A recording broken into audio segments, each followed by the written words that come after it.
Thank you, Mr. Mohan Reddy, for being here. As we are calling, this session is all about interaction with a visionary entrepreneur. And I think who better than him? We heard Shri J. Chaudhary a little while ago how the journey of the tech ecosystem evolved over the last 4 decades. And he has been part of building that industry by taking some bold and courageous moves. So, Mr. Mohan Reddy, you have been one of the visionaries and pioneers who thought of engineering as a service, that too from India 3 decades ago, right? And I can tell you many companies are still trying to figure it out, what to do. And it was like a revolutionary entrepreneurial move. When you reflect today, how do you see it? Was there any plan B in the mind? Some thoughts from you. Good. Thank you, Rakesh. First, let me thank SSF Global, Rakesh Sinha, and his team for inviting me here. It's indeed a privilege for me to be in the middle of such a large number of GCC leaders who are intellectuals by themselves and leading great organizations, just not in India, being part of global companies. Thank you very much, Rakesh, again for inviting me here today. So lesson 1 for me as an entrepreneur is that, you need to do something which is distinctively different from others. That's number 1 that I keep telling people. That if I were to have started one more IT services company, I'm not very sure I probably would have had a seat on the dais today. I'd have probably been lost with many other people around then. It was new. Certainly, I think the second lesson for entrepreneurs is the ability to take risks. Risk-taking becomes yet another important ingredient for people to become successful thereafter. If it is a tried path, then what's the excitement in it? There's nothing new. There's nothing likely to succeed. So that was the second lesson I had. So I tried a path which was less proven ahead of time. No denying it was a path not so smooth, but we overcame those paths. Certainly what leaves behind in mind now is extreme levels of gratification.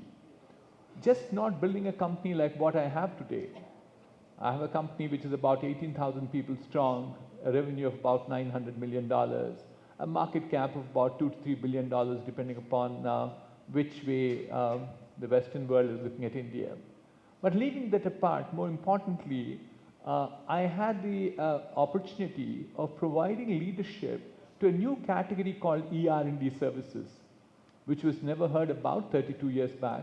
But interestingly, it has grown to become a $40 billion industry. That's where it is, Rakesh, right now.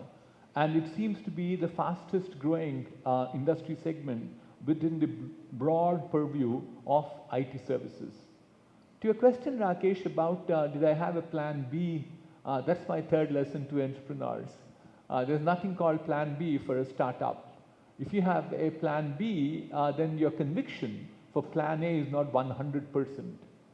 I'm saying hell or heaven, we'll make it work. That's what we made it happen. Not necessarily, I keep saying, everybody can say the same or everybody else can do the same. There is certainly pitfalls and you should know the right time to build up. But don't start with an idea, I have a plan A and a plan B.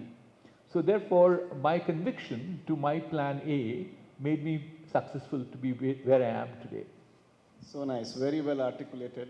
And I think there's a lot of learning for many young entrepreneurs like me, particularly this plan A and plan B and how to be that courageous to take that bold move at the right time. Just wanted to build it further. I think when you started, and I think in the undivided AP government, was actually very pioneering in terms of collaborating with the industry leaders and many like you and across the globe. And they did a lot of initiatives to encourage organizations to come and be part of in AP, Andhra Pradesh. And SSFG, as SSF Global, we also work with some of the organizations and very keen to contribute to the government of Telangana and AP to spread this whole AI-powered GCCs. Now, many state governments are taking that initiatives now, following that path of what government of Andhra Pradesh did a few years ago. and they want to promote tier 2, tier 3 cities. From your experience point of view, what is the kind of advice you would like to give to organizations like ours or many sitting here and the government, and how you think this can be fast-tracked, looking at tier 2, tier 3 cities? Good, thank you, Rakesh, again. Certainly, I think there was a fairly large amount of vision that was there behind making Hyderabad successful. I certainly have to acknowledge my dear friend, Mr. J. Chowdhury, the visionary leader, who helped build Hyderabad to where it is, the state of Andhra Pradesh to be where it is in terms of IT technology. Thank you very much, Chowdhury Garu. Can you join your hands? We've also been recognized with an award. It just happens on the lighter side, both Mr. Chowdhury and I used to be having office in the same building. It's called Maitri Vanam in Amirpet, Huda complex it was. Both of us had offices in the northeast corner. He was in the 4th floor and I was in the 6th floor.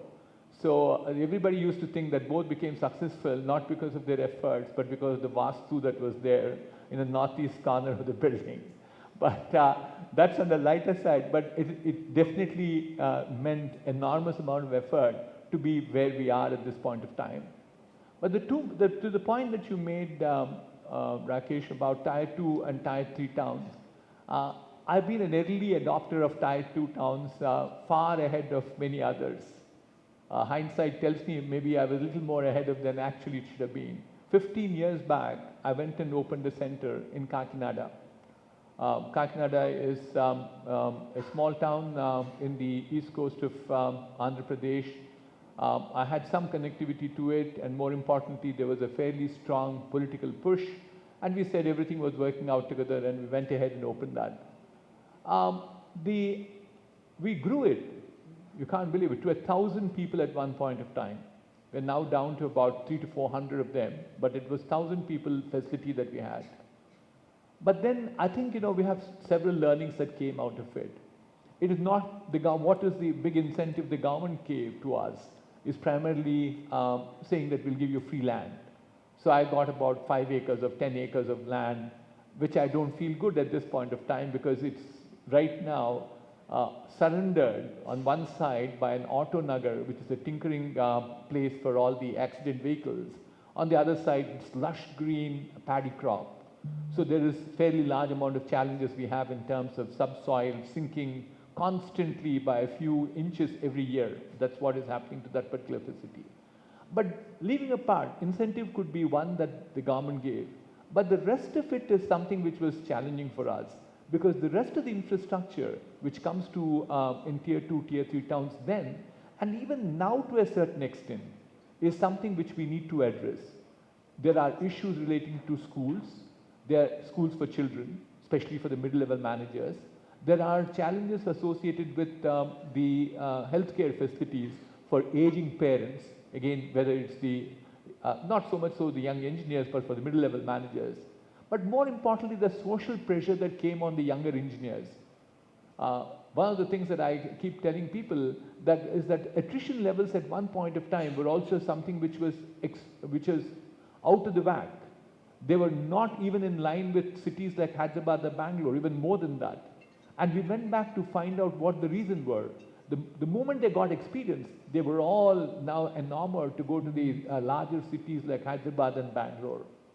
So therefore, I think what the government has to do further, if tier 2 towns and tier 3 towns have to become more successful, is to create that infrastructure. An infrastructure which creates just not the physical infrastructure, but the ecosystem that goes along with it. The ecosystem which says, I need to have nicer places to go, restaurants, pubs, evening time to spend. So what other than that would you find as a major attraction in cities like Hyderabad or Bangalore compared to a place like Kakinada? Or there's no denying at all, opportunities people say are much larger, but once these smaller towns also grow in size, the opportunities also will grow along with it. So therefore, the infrastructure gets created by the government, but equally important is people said there's fairly large amount of talent availability. It's true, India has a lot of talent, and especially a lot of digital talent. But then one of the things that you have to recognize is that this talent the skills that the talent has are outdated, number one. And number two, it's very patchy. You find it varying from time to time, from place to place, group to group, and so on and so forth. So enormous amount of effort required in terms of skilling these people. So if those two things are done, infrastructure as well as the talent getting even in terms of skills, I think tier 2 towns, tier 3 towns provide a great amount of opportunity for India. No, absolutely. I think we have seen it. I think it has been patchy. The same point of time, the kind of commitment you rightly said you can receive from a tier 2, tier 3 is phenomenal. And I think again you took a plunge of setting up a center like that so long ago, and it has reaped benefits. Just building on that same point, I think there are various global factors, considerations, which is there, and we are trying to understand what is the future outlook for the GCCs and IT industry in India. What are the potential growth areas? Some thoughts from you. Sure. I think the headline to me is that opportunity is enormous for GCCs or otherwise as we look into future. I think we are in the middle of a technology tsunami largely driven by AI. And I believe every industry will be impacted, which effectively says that there will be more amount of opportunities that will get created. There are going to be plenty of opportunities that will come by.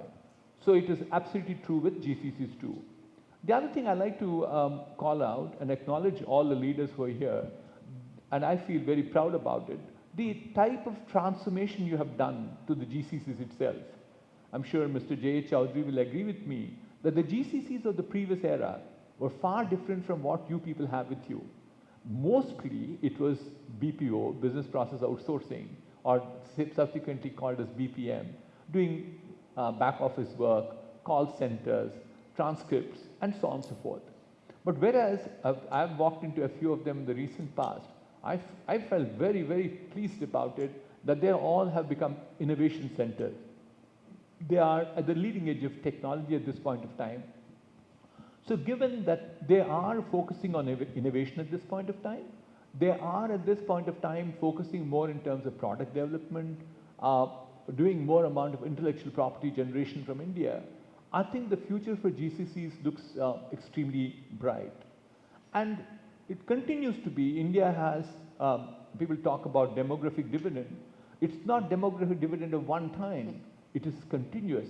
The window is open for at least next 20 years, if not 25 years. You'll still get this tremendous amount of talent pipeline. And the key challenge we'll talk about in a minute is also to make sure how well we can use this talent is the key challenge we have. But the sum total is that the future for GCCs, the opportunities are plenty in India. And if you ask me saying that which areas do GCCs focus on, I think it depends upon what their subject matter expertise is. But every area has opportunities, every industry, whether it is financial services, it's insurance, it's manufacturing, it's healthcare, and so on and so forth. But if you specifically call out technologies, I think some of them, the Honorable Governor also called them out, whether it is AI, it is ML, the blockchain, the semicon business, the sustainability, these are the areas which seem to have enormous amount of potential as we move forward. Absolutely. Thanks for that thought. And I just want to take this further, and I'm sure all of us sitting here will have a very curious question in their mind. On behalf of everyone here, I wanted to ask you, if you have to do a SWOT analysis of the Indian IT and GCC industry, what would you say are the strengths, weaknesses, those opportunities and threats? Well, I think we talked about it to a certain extent in the last few minutes. The strength of India is certainly the talent pool that we have. The large amount of digital talent pool that India has at this point of time. The young population that it has, and the ability to, for them to learn. I think that's the biggest strength that we have. The talent is the key thing that we believe is the first one that I'll call out as a strength. And the second one is the ecosystem that we have built. I think the connectivity between what, again, Mr. J.H. Chowdhury is doing with the startup ecosystem, with ISF is the institution that he runs at this juncture, and even SSF, right, that is trying to do, the ability to connect institutions of this nature with academia on one side, industry on one side, that ecosystem build-up is, I think, very strong. I think Honorable Governor also called out several other institutions which are there in Telangana, like whether it is TASC, he said he also called out RICH.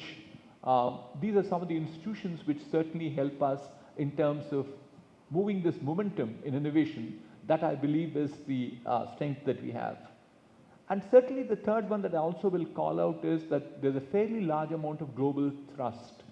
I think the mindset, if you look at companies and the people who work in these companies, all think about global scenarios. If you look at the weakness, I just called it out. I think as much as our strength is our people, our weakness is also our people. It's the skills which is the challenge that we have with the people. My new passion in life is all about education. People called out, I run 2 of the IITs for Government of India, but I also run 2 NITs for Government of India. There are 4 academic institutions centrally funded with me, which are under my leadership. And these, of course, are premium education institutions. People do not understand there are 23 IITs at this point of time. There are 29 NITs in the country, but all together don't produce more than 1% of the engineering talent in this country. What gets produced by the private engineering colleges or state engineering colleges. And what we have as a big challenge is we don't still have the right infrastructure. We don't have the right faculty to ensure that we get the skills of the future into the hands of these children who are graduating, who actually are the people who will build Viksit Bharat. I keep saying it's not my responsibility to build Viksit Bharat area in my life. It's the responsibility of the graduating students at this point of time who will participate for the next 25 years in building this industry, building this country, nation building, to ensure that we truly become Viksit Bharat. So the weakness I see at this point of time is talent on one side is the strength, but talent is also weakness. We need to get these skills evened across so that, you know, we also will have opportunities in Tier 2 and Tier 3 towns too. Now, let's look at the opportunities that come by. We called out some of them. Technology is at its best. We don't think that it's slowing down in any way. It's, if I like to call it out, I'll say it's becoming faster and faster. And if you look at those 4 pillars I keep talking them about, one is the pillar of computers, storage, etc. And the second one is communication. The third one is the sensors. And fourth one is the algorithms. In all 4 of them, I think that we are just at the very beginning before the explosion would happen. Computers will become faster, cheaper, smaller. They're becoming so in the last 50 years, 1975, 1976, when Gordon Moore called it out. But what we see is it will still continue for another 50 more years, if not longer. I don't know. And same is the case with connectivity. With now 5G technologies with a latency which is less than 1 millisecond, it certainly creates enormous amount of opportunities for us. So therefore, the technology revolution being what it is, there are fairly large number of opportunities. And finally, if you look at threats, I'm sure you hear them, see them, feel them every morning. Truth Social will tell you a new threat that comes across to you every morning. So this tariff barriers, protectionism, these are the ones which I feel will continue to be threats for all of us, just not the GCCs. So these are the landscape that I see, Rakesh.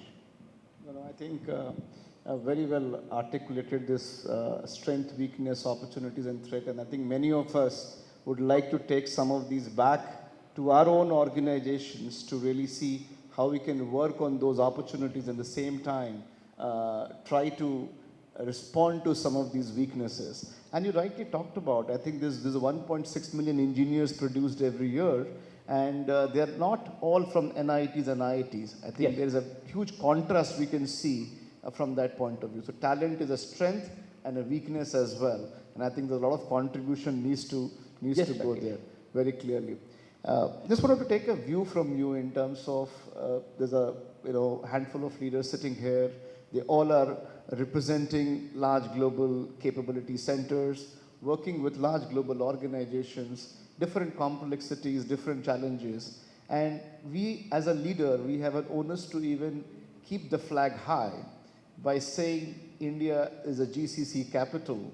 We produce on one side 1.6 million engineers, which is our strength. At the same point of time, we also know there are some challenges and weaknesses, and headquarters are demanding something differently. So what kind of if you were to say there are two top guidance or suggestions you would like to share with us by saying we should keep in the mind by how we should sustain that GCC's growth? Certainly, I think this is something which is very important to me, and not that I'm obsessed with it, but I certainly feel it's so critical at this point of time, is that my humble request to the GCCs also is to focus on talent. Don't just go and recruit the people that are available at this point of time. I'm sure you can afford it, so therefore it's 10%, 15%. There doesn't seem to be end to it in terms of raise, in terms of costs. And the talent pipeline is not certainly being filled up. And somebody else has to do the job, and that cannot be just done by one company, two companies, three companies. It has to be all of us together. You may be GCCs, I'm a domestic company, or I'm a global company which is based out of Hyderabad. But all of us have the responsibility of growing the right talent with skills in this country. So therefore, my request to all of you is to look at the pipeline of talent that we have and spend some more time and effort in terms of improving the talent. Whether it's the Industry Academia Connect to make sure that we get that talent industry ready, rather than go and just take people from the market, the competitor, the rest of the companies. I think we should definitely focus ourselves in skilling people for future. And that, I think, that capability exists very much with the GCCs and the other industries too. So therefore, my first suggestion to my friends from the GCC community is please focus on talent, building the talent pipeline, in ensuring that we have a large pipe and we have an industry which will grow in this nation. The second one, if you permit me, Rakesh, is all about inclusive growth. I think a nation can certainly become very strong with inclusive growth. You're a part of the nation building. GCs are an important leg. We have the Honorable Governor said 1,700, but the last number that I had was 1,800. And the last number that I also saw is that they employ 1.8 million professionals. It is about 30% of the total. The total professionals that are getting directly employed by the IT industry in India is about 6 million. So this is about 30% of it. It's a large part of it. That large part, so you are a part of our nation building. So, but if the nation has to build together well, inclusivity becomes extremely important. So therefore, please think about the tier 2 towns, the tier 3 towns, making sure that we have, if not the 50% of women employees, getting them to at least the 35s and 40s. That's what we need to push ourselves. That's when you'll help us in terms of truly realizing Viksit Bharat for this nation. Or, the rest of the stuff that are ingredients to become inclusive is sustainability, the ESG initiatives that have to be put in place. These are some of the things which will help us in terms of building a nation, and you are as responsible as I am, because we're all part of this journey. I think absolutely, we all are responsible for that inclusive development, and we all should take and make the commitment that we'll be doing whatever it takes to have this inclusive development happen. With this, I think I'm very keen to hear some thoughts or questions from anyone here. For any questions for Mr. Mohan Reddy? I think, can we have a mic for Shri Jay Chaudhary here, please? Yeah, there's a mic here already. There's a mic at the back, please. Thank you, Mohan Reddy garu, for your excellent insights. Not only for the GCCs, for all the rest of the industries. Thank you. Recently, Mohan Reddy garu, I was in New York. I met one CEO of a multi-billion-dollar company. They are mostly into IT services. I asked him, what is the impact of AI, generative AI, on the manpower? He said, don't quote me, but 70% of the programming is going to be automated. and they employ several lakhs of people around the globe. So what will be the challenging environment in India with 6 million people working in this IT industry and majority of them doing the rudimentary programming? What will happen to, how do we take care of this challenge? Mohan Reddy garu. Thank you, Chaudhary garu. Very good question. I happen to have an opportunity to have this conversation with Mr. Nandan Nilekani about a couple of weeks back. We had lunch together. And the same question that comes up. But we believe the impact you're saying, 70% is one way of looking at it. The other way of looking at it is that the AI could be a profound impact as electricity had on mankind, or discovery of wheel had on mankind. That's the type of impact AI could create. So it's going to be a very, very serious challenge that we have. But here is what we feel, that the number of people that are going to be used in project, take the example of coding. Coding will come down. So number of projects that will be used in a project will come down. But I think there will be an exponential increase in terms of number of projects. There are areas we never thought about that technology will be used. Look at education at this point of time. In education, you can, and I keep saying, I'm sorry, I'll give more examples of education because that's where I spend my time, is that I keep saying, whom does the teacher teach? Even in IIT systems, the first 10% of the class. And the output is amazing is because, not because he's the teacher, is because the students are good. But you look at the rest of the people, so therefore, they're not as good. The key reason for it is that the impact of the teacher is not so intense. Whereas now, with an AI system in education, you can have individual learning paths for each child. So which effectively means that the pace at which a child learns, the computer keeps track of them. That's how they try to give them inputs. They also bring their level up. It's both-way process. You have a check and thereafter you get an elevation. So the result is there will be number of projects that will be exponentially growing in whether it is education, agriculture, logistics, healthcare, name it, they'll all be there. So I think there could be a temporary aberration that would happen as people, because the key to it would also lie in people being reskilled. The reskilling part may take a little bit of time, but I think in the long run, I think the mankind will definitely get benefited out of it. Any other questions? I think time's up, but is a short question, if anyone is having a short question. No. Very nice. Thank you. I'm happy because I think time's up and I think we finished on time. Thank you, Mr. Mohan. Thank you, Rakesh. Absolutely Thank pleasure. you for the very interesting questions that you had for me. Thank you. Thank you.